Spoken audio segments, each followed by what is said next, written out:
Hi, I'm Grant from Blackmagic Design, and today I'd love to show you some new updates we've been working on. Obviously working very hard on considering the circumstances we've got going on at the moment. We've also got some new products to show you, so let's have a look. Now the first thing I thought would be worth doing is doing a bit of a summary on ATEM Mini. Everything we're going to be showing you is going to be built on top of what we're already doing with ATEM Mini now, so I think it's probably worth just starting with a summary of kind of its feature set. Now, we've been very happy with the response to ATEM Mini. Yeah, we worked very, very hard on it, and it's been remarkable what we've been able to do. You know, it's an all-in-one control panel-based design, so what that means is the switcher and the control panel are actually the one single unit. It's very easy to use. You just push the buttons on the front to change between cameras, so it couldn't be any simpler. It outputs to a USB as a webcam, so you can use any video software such as Open Broadcaster if you're streaming the video. It even works with Skype for presentations.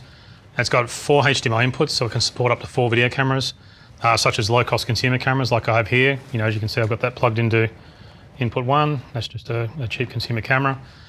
Now, these HDMI inputs also work with computers for like slideshows if you're using PowerPoint or Keynote, and also they work with gaming consoles.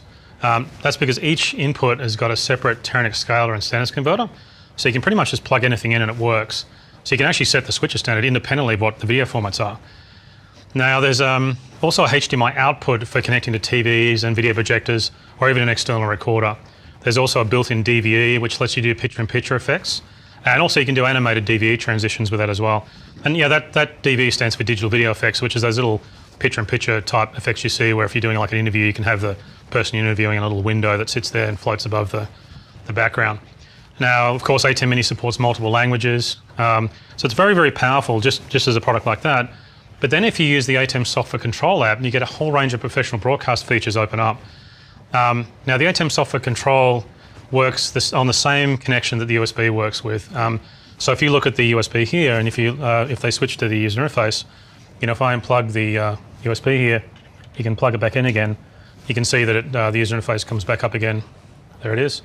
And I can go through all my palettes and change transitions and access all these powerful broadcast features in the product. Now, that's the same connection that the webcam, so the webcam video is coming through the USB, and if I run Skype or Open Broadcast on this computer here, the video will come through this USB, but I'm also controlling through the same USB back to the switcher. Makes it super easy to use. Now, because I've opened up all the broadcast features with the ATEM software, it's got a lot more controls than the panel has. So you can see I can do transitions, what else, select bars, because I've only got one camera. Oh, what do I select? Yeah, looks like that. So you can see I can do transitions between video sources. I can change to a dip or wipes. And I've got all the different palettes here with all different upstream keys and chroma keys and things. So you can see there's a lot of capability I've got in the switcher page that opens up a lot of features that are sort of hidden in there. Now I can also load media. If I go to the media page, I've got all the 20 still frames in here. So this is all the media, and I've got a graphic here with an alpha channel in it. So that graphic's now loading into media pool spot number 1, and it's automatically outputting to the media player. So now that graphic is available as a video source inside the switcher, and its alpha channel has been converted into a key channel internally. So if I go down to turn off my upstream keyer and go to the downstream keyer, and I've got that media player coming in, now I can turn that graphic on. It'll overlay on top of the live video. And in fact, I can even fade it on and off, which is quite nice. And you can also tie it to a transition. So when I do my transition, it'll fade on and off with the next source. So it's quite powerful. So there's all kinds of hidden stuff in there like that, and that's how powerful the media page is. It lets you load all these graphics in. There's also, you get access to the audio mixer in here in the Fairlight page.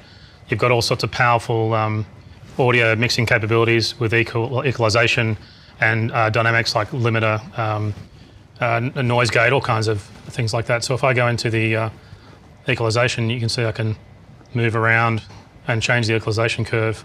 And every single input has this. I can go in and turn on compressors and limiters. It's really quite amazing how much power I have in the Fairlight page, and that full audio mix is built in. So the other thing, one of the last things I probably want to just summarize quickly, and it's going to matter for some of the things I'm going to show you in a second, is one of the things a lot of people don't understand is that the ATEM Mini also works as a program preview switcher. Now this is the way big broadcast switches work. So at the moment, when you use this ATEM Mini, in fact, let me turn off the keyer so I can see the video source change. When you use ATEM Mini as standard, you just switch between the camera sources. I've only got one camera plugged in at the moment. And that's called a cut bus style switching. But I can change it to a program preview style switching, which lets you select the source and check it before you bring it on air. And that's much better when you're doing sort of high-end work and you want to make sure you don't make mistakes. So to change that, you just go into the settings. Oops, sorry, that's the wrong window. I got to go down to the ATEM utility, and it sees the ATEM Mini. And I can go down to here, and I see where it got a setting that sets it to program preview style switching. So now when I save that, what you'll notice is that in fact, I'll quit the setup utility, and you'll see that now when I select a source, it's changed the way the front panel behaves. What I've done is I've enabled number 2, and if you set the preview out of the video output, you can see this. So now instead of switching the source immediately, I can actually decide which source I'd like, and then when I press the cut or auto button, then it does the switch. So it lets you do it as a 2-step process. So you can set up what you want to switch to first, then change it. So for instance, if you hit cut, it'll do a cut, and now it's moved to camera 2. I'm back on camera 1 as what I've preset. I can go auto, and you can see it did a transition back to 1. So the program preview way of switching is what all the top-end professional guys in broadcast use, and we'll take advantage of that of some of the things I'm about to show you. So ATEM Mini, you can see there's nothing about ATEM Mini that makes it a low-end switcher. It's extremely powerful, and it's really great value at only $295. I think that it's one of the reasons why it's been so well received. You know, we didn't dumb it down and make a very simple switcher. We made a very powerful switcher, which by using the ATEM software control app to open all that up. Now, with so many features, we've noticed a lot of people using ATEM Mini on some pretty big complicated jobs. Now that's amazing because it shows how powerful it is. A little bit surprising, but it is pretty cool. People are using it for seminars, concerts, even some outdoor sports, all kinds of things. You know, we thought people had sort of used fixed cameras mostly, but people are actually using camera operators where they're actually controlling the camera. So what we've done is to help this out. Well, essentially, what people are doing is they're using, specifically using Blackmagic Pocket Cinema cameras with ATEM Mini, and this is really an interesting issue because we hadn't quite thought that would be so popular. So you can see I've got some Blackmagic Cinema Camera 4Ks here. Now, I think the reason why this is happening is a lot of people already have these Blackmagic Pocket Cinema cameras for production work. So when they're doing a live program, they're just using them with ATEM Mini to do live production with them as well. Now, obviously, the benefits is it's amazing picture quality. I mean, the picture quality of these are digital film cameras, so they look incredible. They're also fantastic at low light, and they've got a reasonably big viewfinder compared to consumer cameras. Like you can see the difference between the consumer camera here and the bigger viewfinder here. So they work a little bit like a studio camera. However, there are some problems when using pocket cinema cameras for live production. You know, they are digital film cameras, and so there is some limitations. Like, for example, you can't use the film gamma because the video looks flat. So you kind of need to use a 3D lookup table to make the video output look better, to make it look more like finished video. And that's a bit more complicated to set up. Also, the in-camera recording's nice, but you kind of, if you're doing multiple cameras, you kind of need to synchronize them so you can do some multicam editing, and that's not really something that's supported. Plus, it's sort of hard to control the cameras when you're working by yourself, so matching the cameras is a bit difficult. So we've been thinking about this, and we've developed a new software update for the Pocket Cinema cameras. Now, it adds the studio camera features from our studio cameras into the Pocket Cinema cameras, and it works with all the Blackmagic Pocket Cinema Camera 4K and the 6K models. There's also a software update for the ATEM Mini to do camera control. Now, there's no SDI connection to the cameras, and our studio cameras work by sending the information from the switcher to the cameras via the SDI return feed, and there is none in this case. But the HDMI link that we have has a data wire on the communication. So even though there's video coming down the HDMI to the switcher, there's also some communication going back to the cameras. And we set all this up so it would be possible to do this. So we can actually get the ATEM Mini talking to the cameras back through the video connection. So that gives us control. Now we can change all the camera settings, we can do lens control, we can do tally, and also there's a DaVinci primary color corrector, and then we can do DaVinci primary color correction in there as well. Now if you look down at the user interface, you can see that there's actually a camera page that's appeared, and we've got the camera control stuff here, which is pretty cool. Now what I'll do is I'll unplug this camera and I'll plug in these cameras here, and I can show you how this all works. So let me just unplug this guy here, and I'll put it under the bench. And I've got these cameras wired up into here, so I can plug those in. and get my cables, there's 4 of them. There they are. I'll plug this guy in here. Okie dokie. So what you should have seen is that now we have the first thing that's most obvious is the tally lights. So let me show you the tally. Now the camera is one thing that's worth noting. When the camera's plugged in, it detects that it's talking to an ATEM Mini, and it switches the camera into studio mode automatically. And also it'll actually set the video standard of the cameras, apart from the first camera and camera 1, because the switches takes camera 1's video standard, and then the other cameras will then follow the switches, so it automatically sets itself up. Now let me show you the tally lights. You should be able to see over on the camera over there, you can see the tally light changing, and because I'm using preview, what it means is as I step around and try, you can see the preview lights moving around so that the presenter can see which camera's about to go on air, and then when I bring the camera on air, it switches across, and I can select the next camera, go cut, select the next one. So you can see it's really quite powerful. If I do a transition, both cameras are on air for a short period of time, so you'll be able to see both tally lights go red and then it switches across. So obviously when you're doing program preview switching, the camera that was just on air is now armed for, is the preview camera for the next transition. So you can see really how powerful this is, and the presenters, it's just like a studio camera, the presenters now can see which camera's on. And also the other thing we've done on the back on the LCD, you can see that we've got a, if I bring camera 1 on air, you can see I've got a preview label, and when I bring it on, I've got an on-air label, and that's independent of the other screen overlays that are there. So that really makes it much nicer for if there's a camera operator to see what's going on. Now, the other option features you've got is obviously we can control the iris. I've got camera 1 on air and I've got video out. Yeah, it's on air. And so I can come into here and I can now adjust the iris. I've got full iris control on the camera, and you can see the screen is adjusting. So that's controlling the lens on the camera. So you got all that. I've also got ISO settings. I can set the ISO, which come up as gain on, in the broadcast terminology, ISO is the same as gain. In fact, it's, it's gain, so I can bring that up. And then I can, so he knows the light reduces. There it is there. So I've got quite a lot of stuff. I can even do color tint, so I can change the color, because there's a DaVinci primary color corrector. So I can go off to blue, I can go really red if I like. So it goes nuts. And also, this is a DaVinci primary color corrector, so I've got gamma, lift, gain. But if I click this button here, I actually get full color wheels, like very much like DaVinci Color, a DaVinci color corrector. So I've got a lot more control here. And of course I can reset. And you can do the individual channels here as well. What's interesting about DaVinci is you obviously got shadows, mids and highlights like a normal color corrector, or lift, gamma and gain is a more color correction terminology. But one thing about DaVinci is it's a YRGB color corrector. So you can even do the Y channel independently of the red, green and blue channels. And that's how DaVinci works. Oops, I'm a little bit overcooked here, so I'll bring it down a little bit. But you can bring up the Y channel independently. Whoops, I've gone way too far there. But you can see, well, in fact, I'm doing black, which is not what I want to do. So maybe I can bring up the whites in the, see, I can sort of start to bring the whites up and they pop a bit and sort of pulls the whites out, because that's the way DaVinci Resolve works. So the primary color corrector is actually the same between the two products. So that way you've got, if you're used to using DaVinci, you should be able to actually do some really creative looks in here. So it's really nice. Now, one of the other nice things about the camera controller is it doesn't lock out. On our bigger cameras, the switcher actually takes over the control of these settings in the cameras. But in the pocket camera situation, it doesn't lock out the camera settings. So you should be able to change settings locally. And then when you change something here, it'll override that. So it helps you to have retain a bit of control on the camera.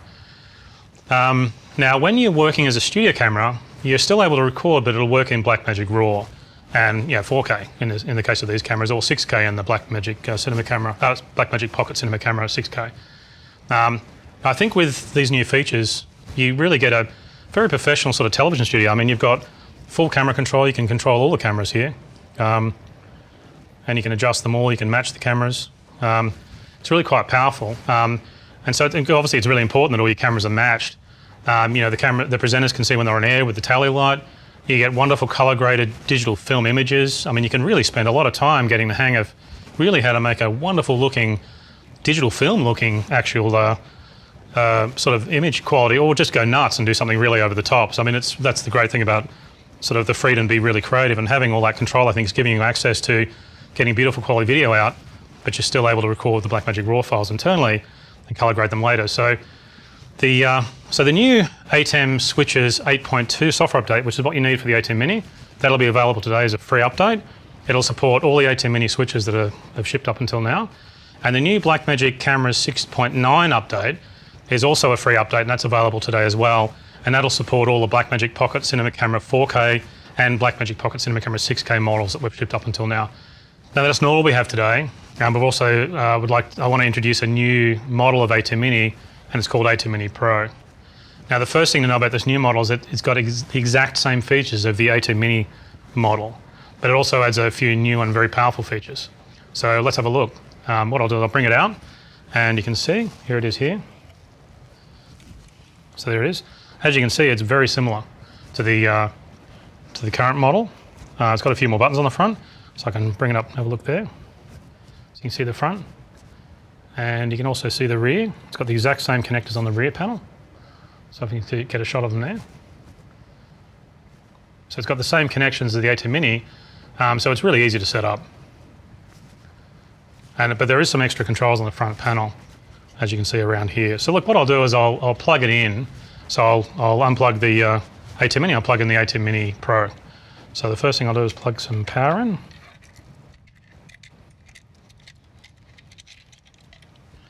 I'll plug in some control. And I'll move this guy out of the way. I'll put him there. And I'll plug in some video. I'll plug our cameras in. So it's all the same. Oops, get my connectors lined up here.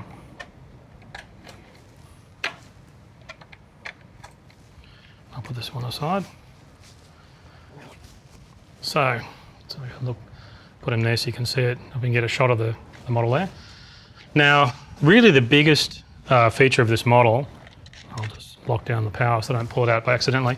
Now, really the biggest, most sort of important feature in this new model is it's got built-in hardware. It's got a built-in hardware streaming engine. Now, this is a big deal because the hardware has been specifically designed for streaming. Now, one of the problems with using streaming software is, depending on the computer, streaming software can drop frames.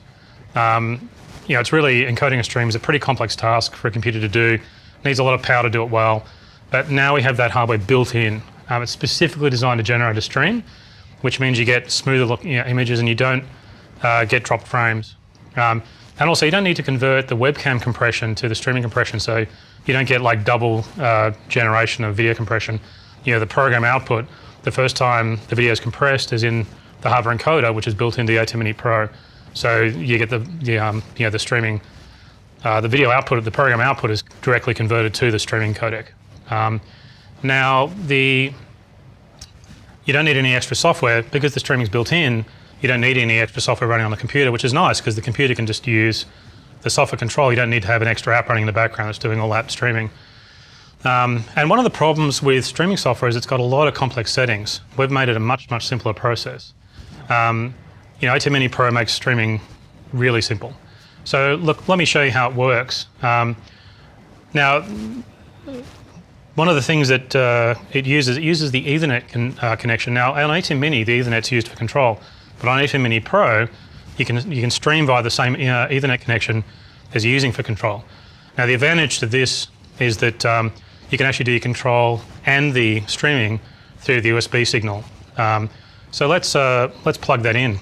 I've got an Ethernet cable here, and I'll replace the USB with this. And then what we can do is we can use the computer to share its internet, so we can use a mobile streaming. Now I've got this computer set up to have Wi-Fi to connect to the internet, and I've set the sharing settings to allow the Ethernet to share via the Wi-Fi. So the Wi-Fi is doing the internet connection, and then the Ethernet connection I'll plug in here is now got the internet to the ATEM Mini through this computer. So this computer is basically converting the Wi-Fi to Ethernet. So I'll get rid of the USB and I'll plug this in here. I'll plug in the Ethernet. There it is there. Now, it's just come up. Normally, probably because we practiced this before, normally you just go up to the connection menu up there and click connect and it'll come up. And in fact, I'll do that so you can see how that works. So we've added also another change here where it can find the switches on the network. In this case, it's directly connected. You can just click the ATEM Mini Pro and then connect. It's already connected. Oh, I unselected. So you can see now what I've got is I've got the ATEM Mini Pro working through the control through the Ethernet, and you can see all the control works fine. Oops, let me plug a different camera in. So you can see I've got the two different cameras. That all works fine. And I can click the pages. I can go to the camera page and do some control. That's my on-air camera. So it's quite powerful. Now the switcher can now see the computer, and the ATEM software control can control it. So that's all working fine. But the switcher can also see the internet, so we can use it for the live mobile stream, because now it's doing both. Now what I'll do is I'll show you where that's set up, because it's a little tricky. But if you go into the system preferences and you go to the sharing folder, you can see I've got internet sharing selected here, and you can see that I'm sharing the Wi-Fi, and that's connected via this little, that's the adapter brand here. So that's all you need to do. You just need to go into the internet sharing. And that's on a Mac. On Windows it's a different setting, but you can do the similar thing on Windows. And now I've got the internet on this, and it's going out through the Wi-Fi. Now what that also means is that we can set up to do streaming. So what I'll do is I'll go and select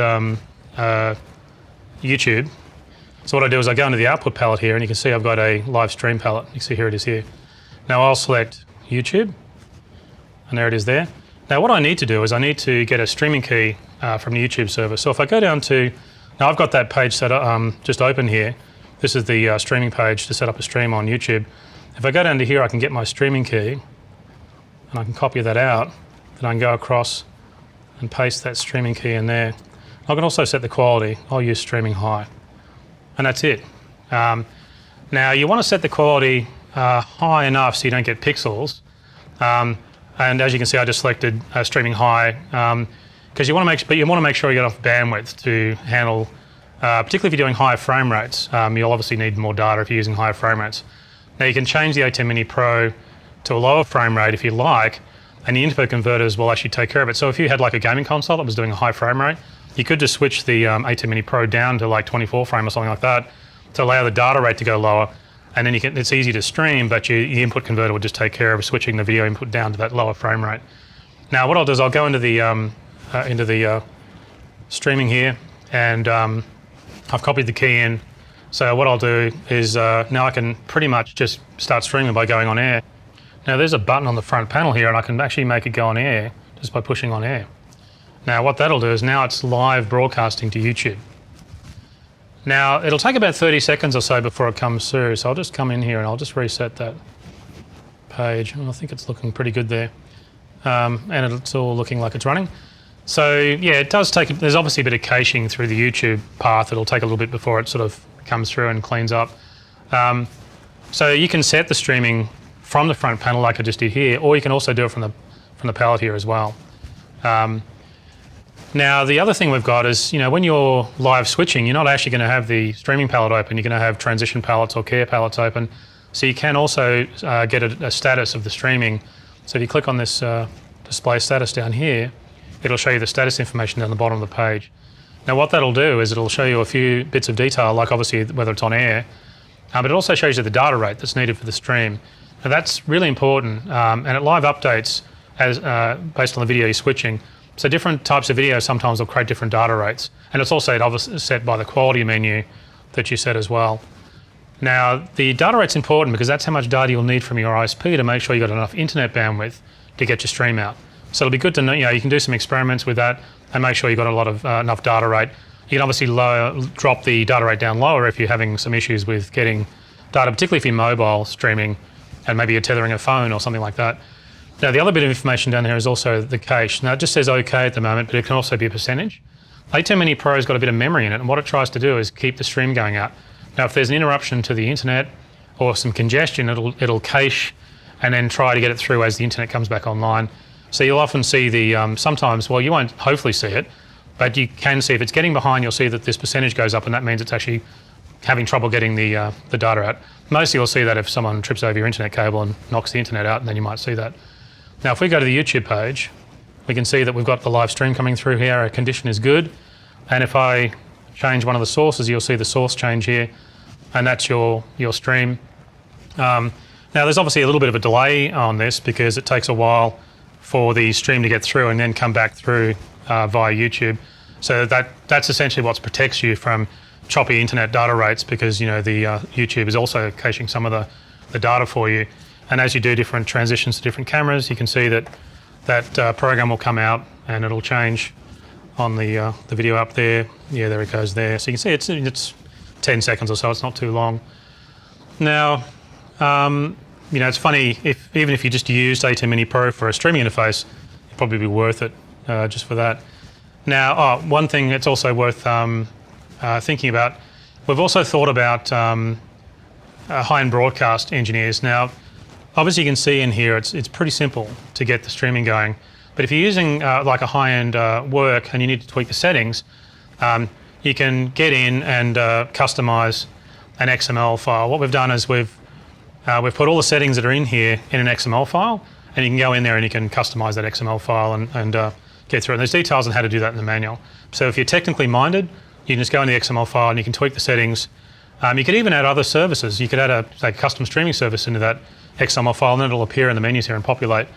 Like you could even run, like if you're using you could remove services from the XML file if you wanted. So say you're setting up a community group with an ATEM Mini Pro and you didn't want them really changing the settings, you could take out the settings in the XML file you don't want. So that's in the user folder for the application preferences, and you can see how that works. In the manual's got some details on it.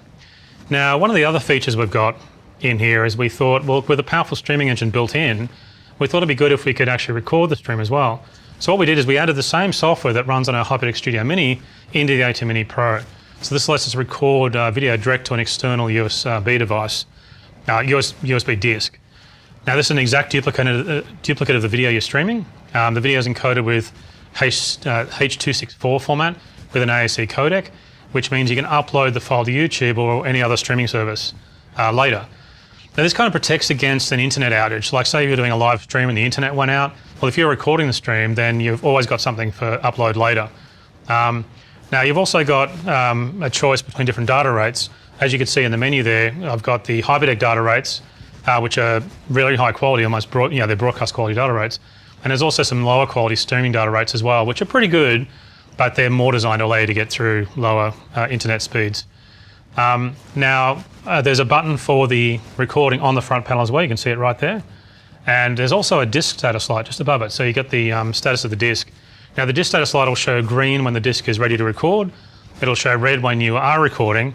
It'll also blink slowly if your disk is about to become full. So that's very much like a HyperDeck. Because the data is recorded in H.264, it's actually low enough so you can use a mechanical hard disk or a USB thumb drive or something like that. Now, to show you this, what I've actually got a mechanical hard disk here. If I plug in this here, this is a mechanical disk. Now, I've unplugged the USB because I'm using Ethernet for control. So if I plug this in, mechanical disks are a little bit slower to get going because they've got to spin up. But these are incredibly low cost, these disks. And you can record for hours without it getting expensive. So what's really nice about that is if you can record every job you do, and that'll mean you can archive everything you've ever done. So you can see the lights come up green there. And if I hit record, now I'm recording the disk. Now, so you can see very clearly when you're recording. And it also supports the disk being accidentally unplugged. So I'm recording currently on that. Now, if I just yank this cable out, which is really what you normally wouldn't do, but I can do it.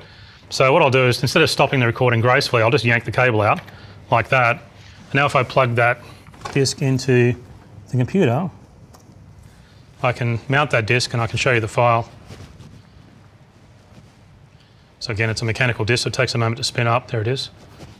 And I think which file was the one we just created? There it is there. So you can see it's very fast. It's a very fast file. It's very easy to, you can use it for, it's really fast file. It's got that icon preview. I don't like icon previews. They're confusing. So you can see that the files are very fast to shuttle. So this is great if you want to edit the files later because it works just like a normal editing video file. Now the other thing you can do is I can record to an SD card, a thumb drive. You know, really anything works. So if I plug this in, even a thumb drive's fine. I can plug that in there, and you can see that it's come up. Oh, there it goes. Now I can hit record. There it is. You can connect now. One thing I'll show you just before I move on to the next point is that in the record stream palette, whoops, you see there I am there. I've got a similar palette. I've also got display status there, so you can see that I'm now, the time I've got and the recording. But as you can see here, you can actually connect multiple disks via USB hub or a multi-dock, like multi-dock over there. So these settings for the recording are in the ATEM software control. Now the USB port on the ATEM Mini Pro here is now free because we're using the Ethernet, like I just mentioned.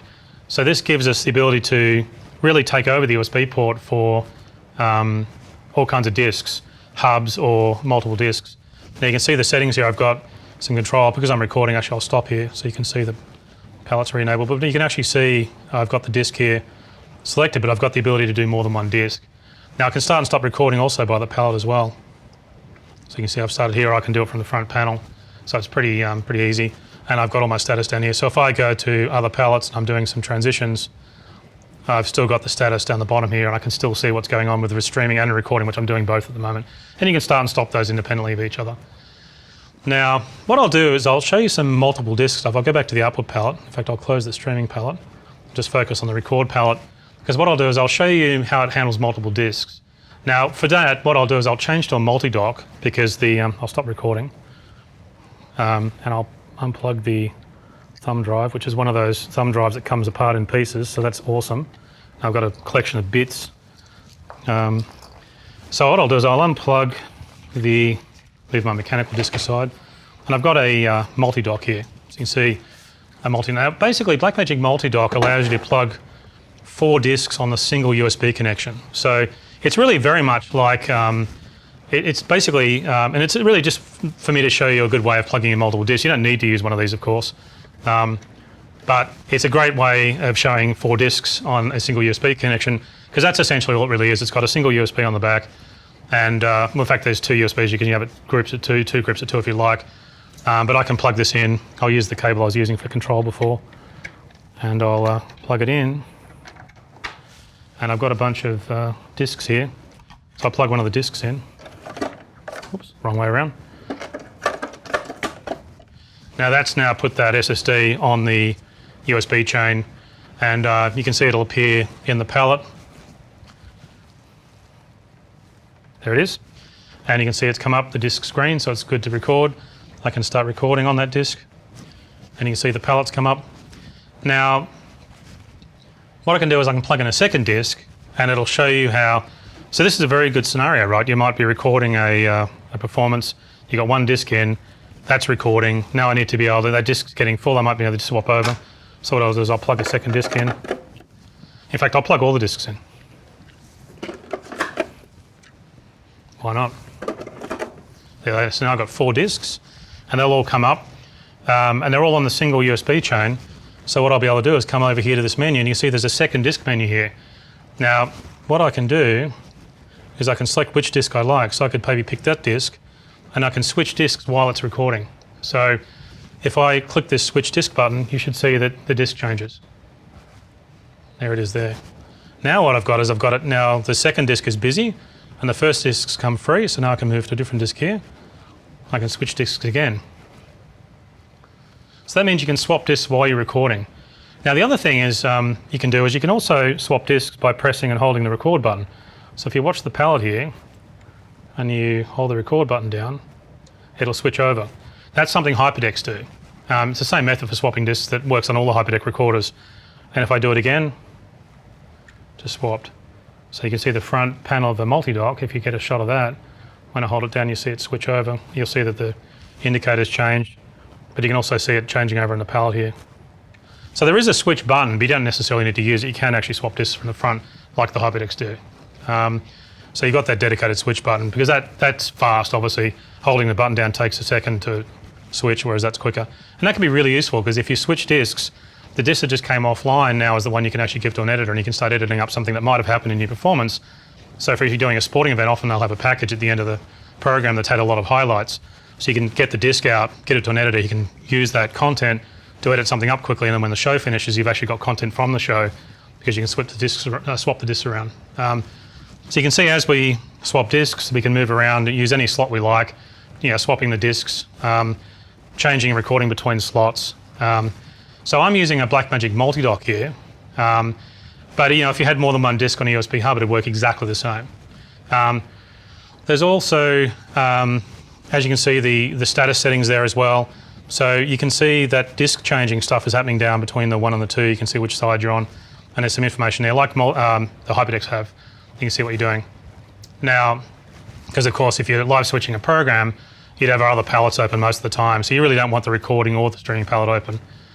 Now, what's really exciting is because we're using Blackmagic Pocket Cinema cameras, we can record in the cameras to Blackmagic RAW files. So this means that you can record in the cameras so you can edit the files later as a multicam edit. Like the new sync bin and the DaVinci Resolve cut page is perfect for this.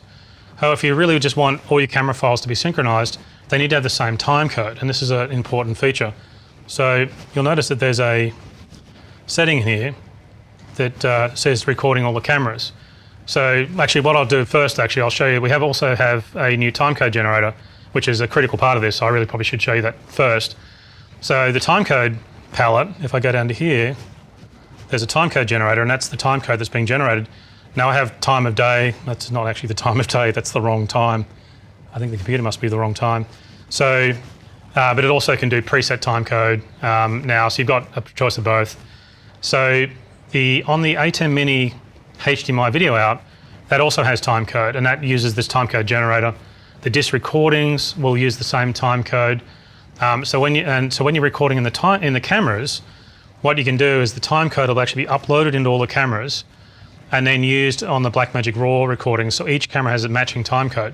So what this means is when you edit the files from all the cameras, they'll sync up automatically. So all I need to do is select that there, and then when I record, it'll trigger the start recording on all the cameras. And what you see is an orange tally light on all the cameras to tell you that they're on air. But when you switch around, you still see the red tally light is when it's on air, but you can see that the orange light indicates that all the cameras are actually recording. All those cameras just went into recording when I pressed record here. And if I stop, they'll stop and go back to, all the lights go off, except the one camera that's on air. And then when I record again, you see they've all gone orange apart from the camera that's on air. But every camera, so you can watch, particularly if you're switching while you're actually presenting, you can make sure that all your cameras are actually recording properly. And that there's no, if the card runs out and one of the cameras fills, then it'll go off. And of course you can still record to an external flash drive on all these cameras as well. So you want really long recordings, you could put flash drives on the cameras. Now the recording will be in sync. The Blackmagic RAW files in the cameras means, and this is really an important point, I think this is the bit that makes this exciting, is you're recording synchronized Blackmagic RAW files in the cameras, which means you can use a HD switcher for a live stream, but then edit incredible quality color graded Ultra HD master files later, because you can go back to the Blackmagic RAW files. Remember, the Blackmagic RAW files are in film gamma. So even though your camera output is a graded video image coming out because you've used the DaVinci Resolve color grader in the cameras, the file itself is actually still original film gamma, and it's the Blackmagic RAW file, which means the output as video of the cameras, you can use it for live switching and streaming, but the files won't have those color grades burned in. They'll stay digital film files in wide dynamic range, film gamma, so a colorist can grade them later. So that's perfect for DaVinci Resolve, as you can edit them all in the sync bin, then you can do a color grade and you get a feature film looking master. It goes well beyond what live production is normally able to do, because we're going to be really excited to see what people do with this. It's quite funny. Like you're able to literally do like a 4K edit on using a HD switcher. So it's pretty interesting. It's quite exciting. So it's also worth remembering that on this model and the ATEM Mini Pro, that if you're not using USB for recording, you can still use it for a webcam out, because it works just like the ATEM Mini model. So that's not all it has. The last big feature I want to talk about with ATEM Mini Pro is a new multi-view on the video output.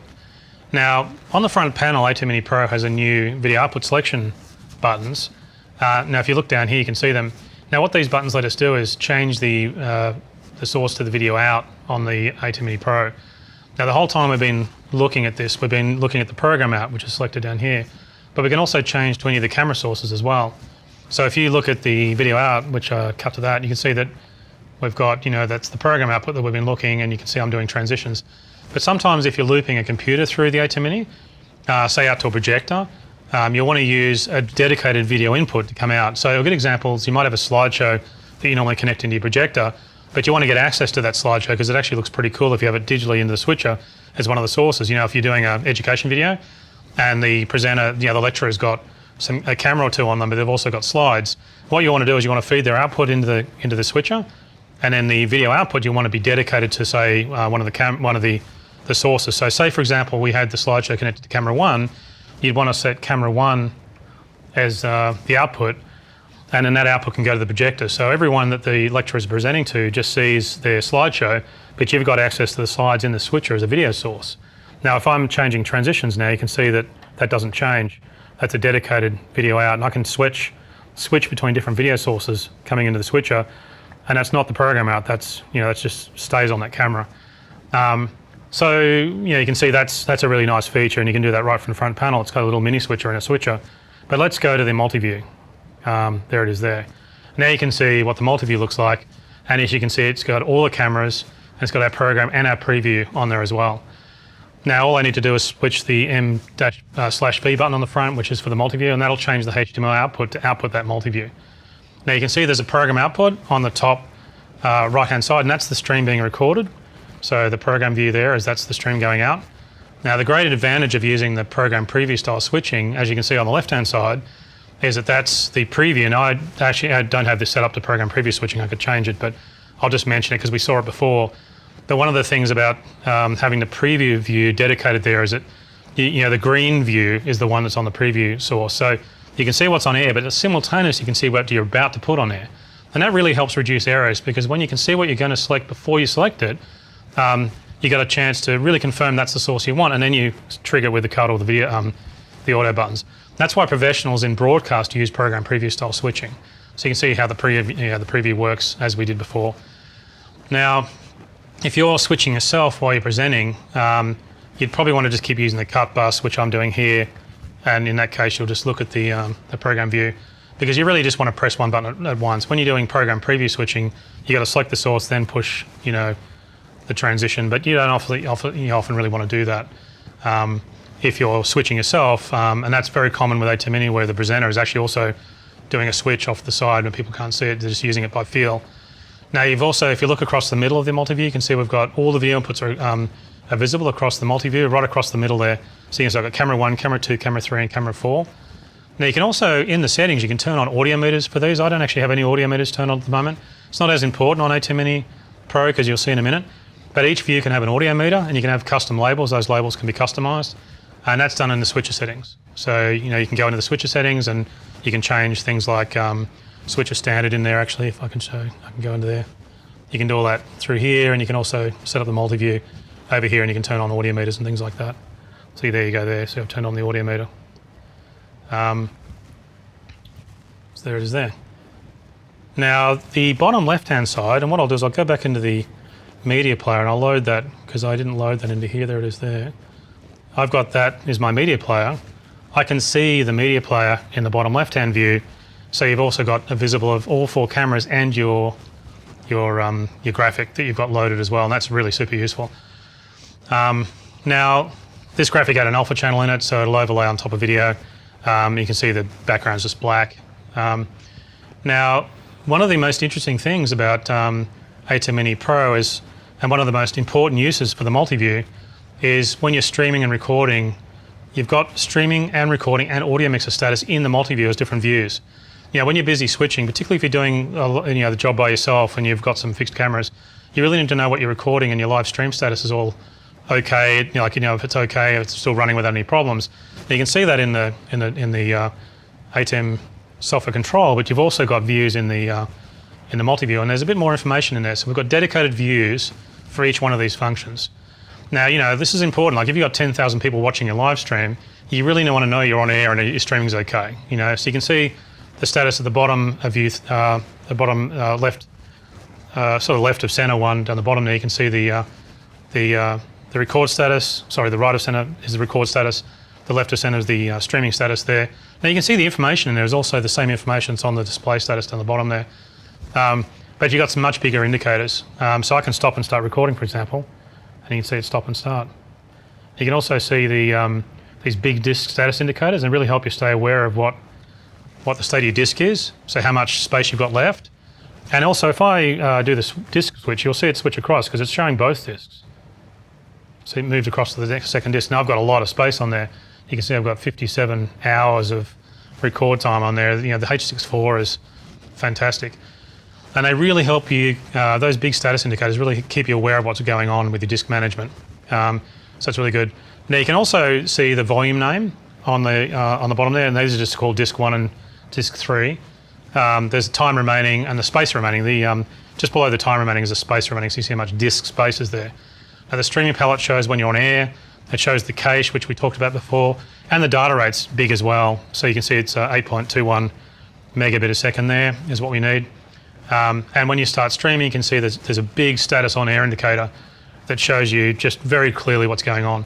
Now the last view on the right-hand side is an interesting one. It's the audio mixer status. You can actually see all the pocket cameras coming in, all picking up my audio. So when I'm making noise, you can see all the audio inputs. Now these turn on and off with the channel indicators. So you can see them turn on and off there. I'm changing one. I'll put it back onto audio follow video. But you can see they, as the audio channels turn on and off, you can see the status change. They also show any EQ or dynamic effects you might have added. So if you go into the audio mixer, I can go into the Fairlight page in the ATEM software control and add some EQ, and you can see it actually, the status comes up there. So you can see all the audio meters. The actual, sorry, just one thing that's worth mentioning before I go to the Fairlight page, the microphone inputs are also there as well, but at the moment they're turned off. If I turn them on, you can say they highlight as well, but I've got no microphones plugged in. So let me go to the Fairlight page, or audio it's actually called in here, sorry. That is a Fairlight audio mixer, but it's the audio page. I'm getting confused with DaVinci. So it's been a long month. So as I've got in here, I can go in here and set, say if I set some EQ, do some wacky EQ, you can see that the EQ indicators come up on the status for camera 1 because that's the one I'm adjusting. And I'll also put on I'll put on the compressor as well. And now you can see that the dynamics, that means, DN means dynamic. So you can see I've got some audio processing applied. And so here I am busy doing a job and I've got transitions that I'm working on, but I can look down at my multi-view and see what's going on with the entire audio input of the ATEM Mini Pro. And that's really good because it means you don't need to put audio meters over the top of the other camera views. Even though you can still do that, you don't have to do that. And as you adjust levels, you can also see the levels adjust as well. So if I go to input 1 and I start changing the level, you can see down the bottom I've got the indication of the gain applied. So I can even tell the audio level that I'm set for. I'll run that gain up a bit so you can see that meter gets higher. So now it's a bit higher. Well, actually the camera's in different positions. So you can even see the audio gain in the multi-view. So you can see that the ATEM Mini Pro multi-view has got a lot more features than just monitoring all your cameras. Yeah, it's got all the status information for what's going on with the recording and streaming and everything like that. Yeah, we think it's going to be very useful for more complex work where you can see all your sources, you can see what's going on with the streaming, recorder status, all on a single monitor. Looking at a single monitor is much simpler when you're doing live switching because it's just all there. And you've always got this ATEM software control, but it's more of a off the side thing. You don't have to kind of be looking at that, but you're looking at your cameras, you've got it all there on one display with enough information to know that everything's working okay. And I'm still streaming from before. I've been streaming for 32 minutes. There you go. Now the ATEM Mini Pro will retail for $595, and we started production today, so it should be available very soon. Although there's obviously been some problems with so many flights cancelled, getting things through has been a little bit tricky, but we're getting there. As you can see, there's the slide with the price. Now we think this new model will be a really nice complement to the original ATEM Mini, and you can really choose the model you need based on the type of work you're doing, whether you need all the capability here or not. Now, so that should be very exciting. I can't wait to see what people do with the new ATEM Mini Pro. Now, the last thing I wanted to really talk about, well, actually I've got two more things to talk about, but the last update I've got is we've got a new HyperDeck Studio Mini update. Now, HyperDeck Studio Mini is really popular, and it's even a great clip player for the ATEM Mini. I'll bring one out here. Here it is here. You can see it's a tiny little HyperDeck. In fact, the update for this and the ATEM Mini Pro, it's actually running the same codec and same software. You can see on the back you've got a HDMI out, so you can use it as a great clip player for ATEM Mini Pro. I'll put it on here so you can see it. Now, the new software, it's a big update. I mean, this is a big update we've done for this. We've got a lot of them out there, so we really wanted to do something to upgrade it and add some new features and some of the, basically a big collection of stuff that people have needed. It's almost like a whole new HyperDeck Studio Mini, actually, this software. It's a big one. Now, one of the biggest things we've done, we've got longer file recordings but in a single file. So now you can record at least 3 hours, depending on the frame rate, at least 3 hours before it spawns off another file. Before it was about an hour, I think. If you record it for more than an hour, it would create another file. Now it's over 3 hours before it does a second file, which is very useful. We've also got a whole new H.264 codec. It's a better quality codec for the same data rate, so it really adds a lot of higher quality, just a high quality for the same data rate, which is fantastic for editing use. If you're taking those H.264s off to an editing system, they're really, some of the higher quality ones are really post-production quality or broadcast quality. Now the big thing though is for broadcasters, it's true interlace support. We've added true interlaced support in the H.264 files when you're recording on this. So you get 1080i 50, 1080i 5904 and things like that. So that's really good for big broadcasters who are running interlace-based systems. The other thing we've done is we've added an AAC audio codec so that those H.264 files can be direct uploaded to YouTube. So this means when you're playing back, like when you're recording files on it, masters on it, you can just upload them directly. Now the other thing that's good about this is that you can play back the files from the ATEM Mini Pro. So even the lowest streaming data rates, it'll actually play those. So that's really cool. So you can obviously switch to the other video codecs. There's ProRes and other codecs in there like that, and audio codecs as well. It's very flexible. You can change all the different codecs, but I think the H.264 workflow is really exciting. A couple of other little things we've done. The advanced media protocol support has been added into the RS422 remote port, so we've got that now.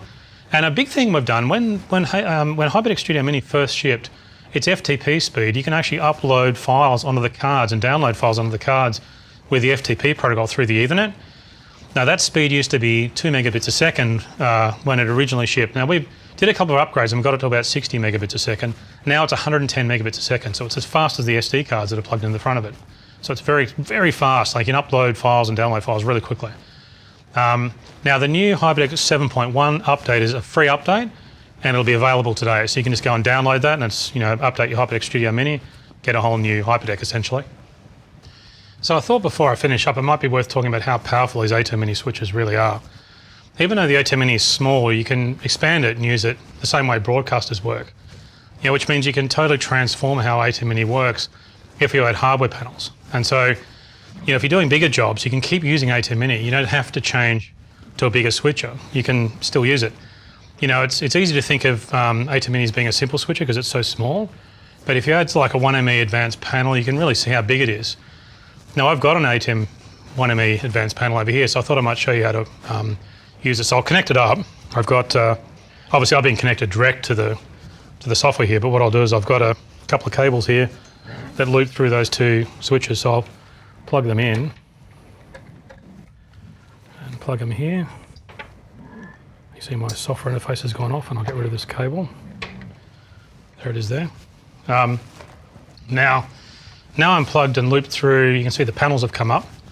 And because I'm looped through the switcher, I'll turn my streaming off. I'll reconnect, there it is there. And there's my control, come back up. Now, the great thing about an ATEM 1ME panel, I'll go down if you can follow me down. You get separate buttons for everything because the panel's got a lot more space than obviously we've got here. So you can really do, like you've got dedicated buttons for everything. That's why it's so powerful and so fast. So if you follow me down, I can come down here and show you. So if you look at the front panel, you can do the switching along the preview row. Down here, it's separate of the program row. So what you switch up here directly puts the program on air. But down here you can do the preview row selection separately. And you've even got labels. The input numbers are labeled here. And then you've got your buttons down here for your auto transitions and your cut. So it's pretty cool. You can see the front panel of the, and if you actually look down there, I think you can see the front panel of the ATEM Mini Pro switching as I do these switches, see? So I'm controlling that little switcher down there, all the way down there. And you can see it reflecting what you're doing, but obviously here you've got broken into separate rows for the preview and the program. And you can see I can also cut there, you can see it's cutting the source. I can select any other source on the preview bus. I can cut to that, and I select that source. You can see it on the preview windows as well, see? That's where the program preview switching is really good, because you can select which source you want. So you want that one, and cut to that. Now the program's cut to that. And of course you've got the auto there as well. And also you can change between different types of things. You can change to a wipe. Oh God, it's got a diamond wipe in there. I didn't know that was set.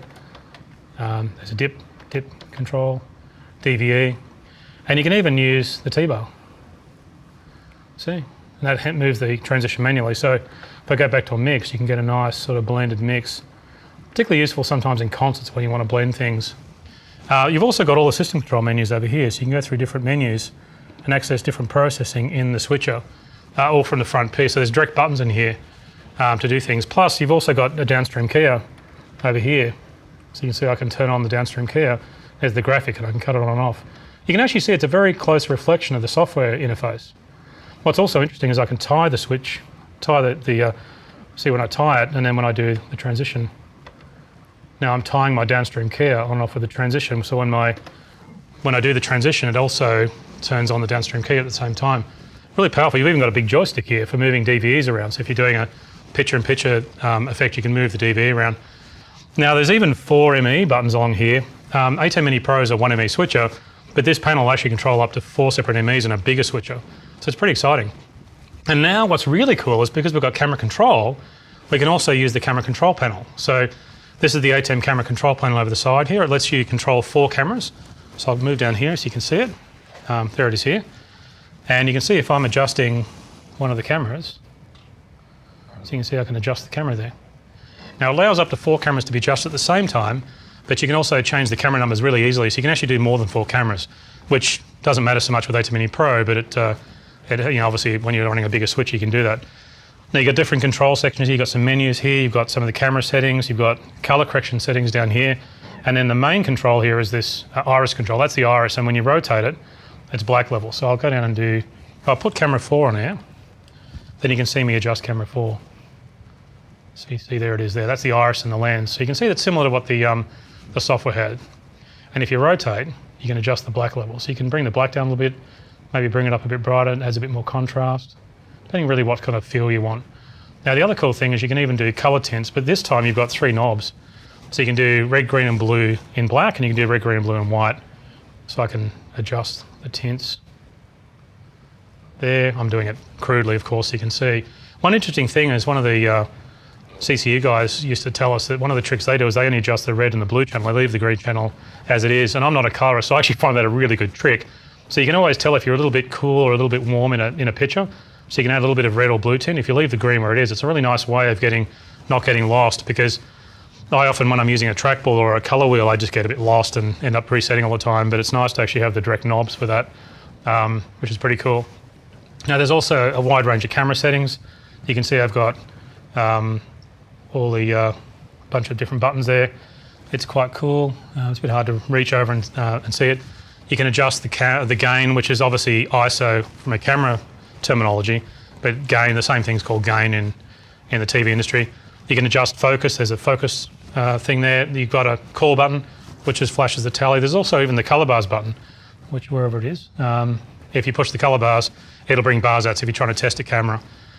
And what's really exciting is I think both these panels are really great together. You know, when you see these panels together like this and you've got the multi-view on a display behind them, you don't even really know that it's an ATEM Mini switcher doing the work. You know, the ATEM Mini Pro over here is doing all the work, and it looks like, it looks like the panels and the multi-view are the switcher. Like this looks like your switching setup, but it's really the switcher here, the little ATEM Mini Pro, that's doing all the work. And so, what's really great about this is you can really use the same switcher in a small way or a big way, and it's it's the same switcher, but it's just a very different workflow. And plus, these panels work on any model of ATEM switcher, so you can just move them to a bigger switcher in the future if you need a lot more inputs and you're doing really big jobs. Okay, so that's all we have for this update. I just wanted to thank everyone again for all your support. And also I just want to thank everyone at Blackmagic Design. Everyone's worked so hard on these products, and it's not an easy situation at the moment to be doing this kind of work when there's so many engineering people working together, but they're all working from home. we worked very hard on these, so we really do hope you like them. Again, please be safe. This is a terrible time at the moment with the COVID-19 virus, and we just want to make sure we all get a chance to catch up again at trade shows in the future once we get through all this. But I've got a lot of confidence, a lot of smart people working on this problem right now, and so hopefully we get through it soon and we're all back to work and everything will be okay and we will get a chance to meet up and nobody gets hurt. So look out for yourselves. Really, we are worried and thinking about you. So thanks for watching, and really do hope to see you at some time in the future soon.